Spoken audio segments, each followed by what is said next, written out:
అప్పుడప్పుడు అనిపిస్తుంది, ఎవరికైనా అనిపిస్తుంది. బాధ్యత ఎంతవరకు తీసుకున్నారు విజయనగరం ప్రజలు? అన్ని రంగాల్లో బాధ్యత తీసుకున్నామండి విజయనగరం ప్రజల దగ్గరికి. అయితే ఏంటి మీ లైఫ్ అంబిషన్స్ ఏంటి? పాలిటిక్స్ అనేది అలా మారుతూ ఉంటుందండి. సో మనం ఆ ఫ్లోలో వెళ్ళిపోవాలి. So no ambitions, going through the flow. Success will come as long as you work. True, మీరు చెప్పింది కూడా నిజమే. ఎందుకంటే అంబిషన్స్ ఎప్పుడైనా మారుతూనే ఉంటుంది. ప్రజాక్షేత్రంలో ఉన్నప్పుడు everyday we have a new challenge to fight. So biggest challenge మీ ముందు ఇప్పుడు ఉన్నది కల్లా ఈ ఎలక్షన్ 2024లో ఎలా గెలుస్తారు? Definitely Telugu Desam party, Janasena party will win, డౌటే లేదు. చంద్రబాబు నాయుడు గారు డెఫినెట్గా ముఖ్యమంత్రి అవుతారు. టీడీపీ మీద సొంతంగా నారా చంద్రబాబు నాయుడు గారికి నమ్మకం లేక జనసేనతో పొత్త? లేదండి, అసలు అలా కాదు. టీడీపీ వాళ్ళ ఓన్ ఎలక్షన్, మన ఓన్ ఎలక్షన్ చేసుకోవచ్చు. జనసేన వాళ్ళు కూడా వాళ్ళ ఓన్ ఎలక్షన్ చేసుకోవచ్చు. మెయిన్ రీజన్ ఐ ఫీల్ ఎందుకు కలిశారంటే ప్రజల కోసం కలిశారండి.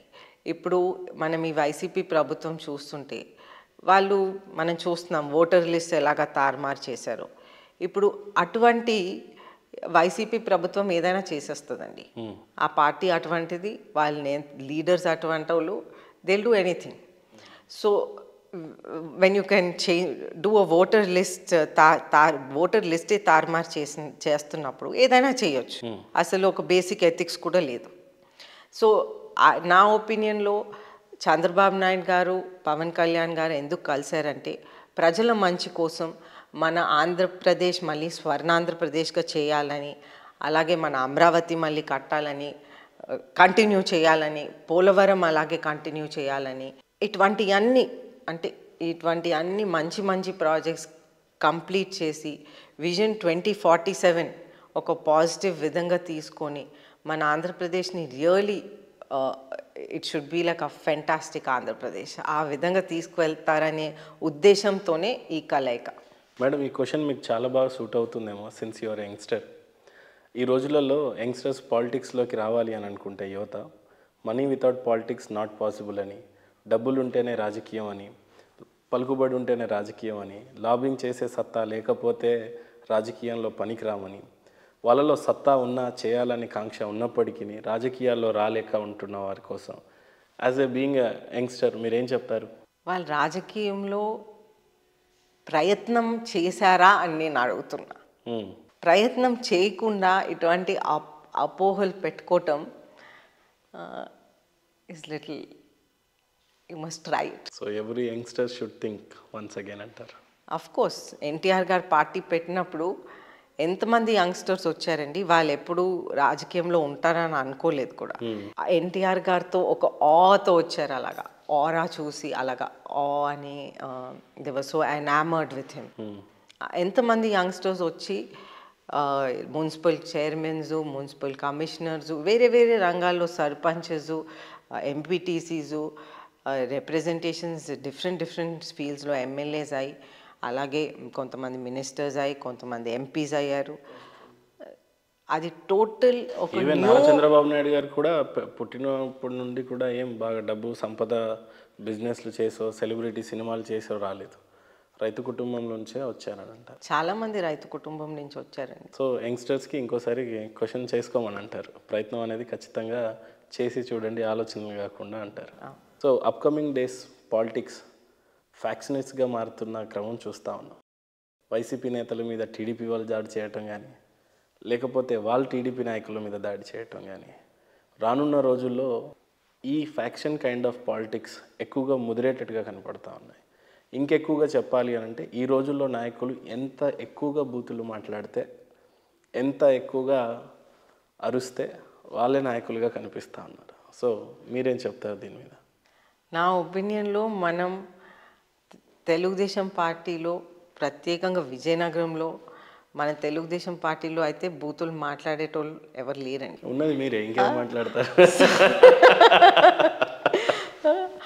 అదొకటి తీసుకుంటే, ఇంకా ఇక్కడైతే ఇటువంటి ఫ్యాక్షనిస్ట్ పాలిటిక్స్ ఇక్కడ లేవు. మేబీ వీరభద్రస్వామి మళ్ళీ గెలిస్తే ఆయన తీసుకొస్తాడేమో, కానీ నేను గెలిస్తే నేను డెఫినెట్గా తీసుకురాను.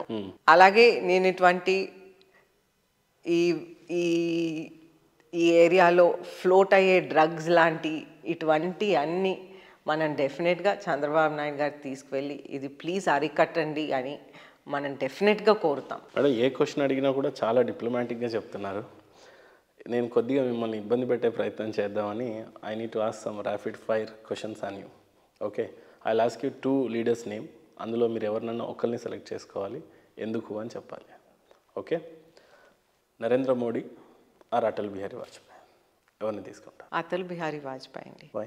వై బికాజ్ ఐ థింక్ ఆయన చేసిన రోడ్స్, ఎకనామిక్ రిఫార్మ్స్ ఇవన్నీ చాలా మనకి ఇప్పుడు రిజల్ట్స్ కనిపిస్తున్నాయి. ఇప్పుడు మేబీ మోదీ గారు చేశారేమో కానీ అది ఫ్యూచర్లో కనిపిస్తాయేమో అని అనిపిస్తుంది.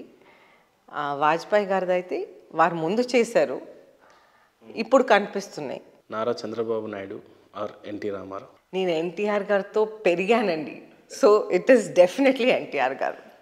ఇప్పుడు చంద్రబాబు నాయుడు గారిని అయితే I look at him as a visionary leader, కానీ ఎన్టీఆర్ గారు అయితే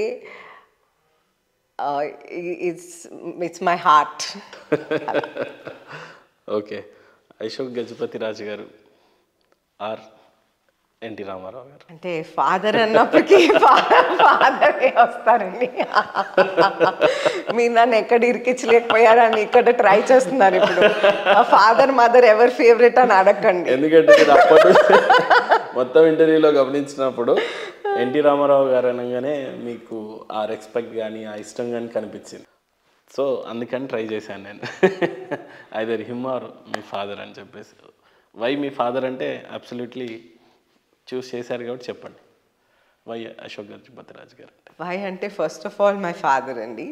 అది అందుకే ఓటేసాను. నేను ఓట్ వేసినప్పుడు ఎప్పుడు ఆలోచించలేదు, అది ఫస్ట్ ఓట్ ఆటోమేటిక్గా ఫాదర్కి వెళ్ళిపోయింది. ఓకే, అది ఆలోచించలేదు. Chandrababu Naidu garu or Pawan Kalyan? Any day Chandrababu Naidu garu for me అండి. Okay, why? అంటే I was born with the party, I grew with the party, I seen his vision. So effect, వారి విజన్ది ఎఫెక్ట్ ఒకటి మనం హైదరాబాద్లో చూస్తున్నాం, విజన్ 2020. ఆ ఎఫెక్ట్ మళ్ళీ ఇక్కడ చూడాలని కోరుతున్నాను. నారా లోకేష్ ఆర్ పవన్ కళ్యాణ్? నాకు నారా లోకేష్ గారండి. నాకు పవన్ కళ్యాణ్ గారితో ఇంటరాక్షన్ అనేది ఏం లేదండి, ఎప్పుడు నాకు ఇంటరాక్షన్ లేదు. నేను ఎప్పుడు, ఇది మన పార్టీ కాబట్టి మనకు ఎప్పుడు ఇంటరాక్షన్ ఉండేది, నాకు ఎప్పుడు ఒక్క ఇంటరాక్షన్ కూడా లేదు పవన్ కళ్యాణ్ గారితో, నాకు గుర్తు లేదు at least. YS Jaganmohan Reddy or Sharmila? నాకు ఇద్దరి మీద అంత గ్రేట్ ఒపీనియన్ ఏం లేదు. Okay, YS Rajasekhar Reddy, Jaganmohan Reddy? ఇద్దరి మీద అంత గ్రేట్ ఒపీనియన్ లేదు. అంత కట్ట టీడీపీ ఏంటి మేడం? నేను పుట్టానండి, పార్టీలో పుట్టాను. But still we can choose కదా, అవి అది been opinion we can tell కదా. ఏమంటారు చెప్పండి. నాకు నిజంగా అంత గ్రేట్ ఒపీనియన్ ముగ్గురు మీద లేదు, ఆ ఫ్యామిలీ మీద లేదండి. నాకు ఆ ఫ్యాక్షనిస్ట్ లీడర్స్ మీద నాకు ఐ డోంట్ హ్యావ్, అది ఫ్యాక్షనిస్ట్ వేరే, పాలిటిక్స్ నా ఒపీనియన్లో కొద్ది క్లీన్గా ఉండాలి. ఎందుకంటే అప్పుడే మన డెవలప్మెంట్ బాగుంటుంది, స్టేట్ డెవలప్మెంట్ అయినా ఇండియాలో డెవలప్మెంట్ అయినా అది కొద్దిగా నీట్ అండ్ క్లీన్గా ఉండాలండి. మోస్ట్ ఆఫ్ ద టైం మిమ్మల్ని బాగా ఇన్స్పైర్ చేసే పొలిటికల్ లీడర్ ఎవరంటే? My father. Apart from father చెప్పండి. ఏంటండి? Apart from father Nara Chandrababu Naidu గారు కాకుండా ఇంకెవరో చెప్పండి. నా ఫాదర్ తర్వాత చంద్రబాబు నాయుడు గారండి, any day. But any young leader or any other leader అని అంటే టీడీపీలో కానీ వైసీపీలో కానీ మిమ్మల్ని బాగా ఇన్స్పైర్ చేసే లీడర్ అంటే ఎవరు? ఉన్నారండి, బోల్డ్ మంది టీడీపీలో ఉన్నారు, లేరని కాదు, టీడీపీలో బోల్డ్ మంది ఉన్నారు. కానీ ఒకరి పేరు చెప్తే ఇంకొకరు బాధపడతారేమో అని అలా చెప్పట్లేదు. అంత బ్యాలెన్స్గా చెప్తున్నారు అయితే. మరి ఖచ్చితంగా పొలిటికల్ అనేది ఎంచుకున్నారు. వచ్చిన ఈ కొద్ది కాలంలో కూడా ఎప్పుడన్నా రిగ్రెట్ ఫీల్ అయ్యారా పాలిటిక్స్లోకి ఎందుకు వచ్చానని? అప్పుడప్పుడు అనిపిస్తుంది, ఏ ఫీల్డ్లో అయినా అనిపిస్తుంది కదా.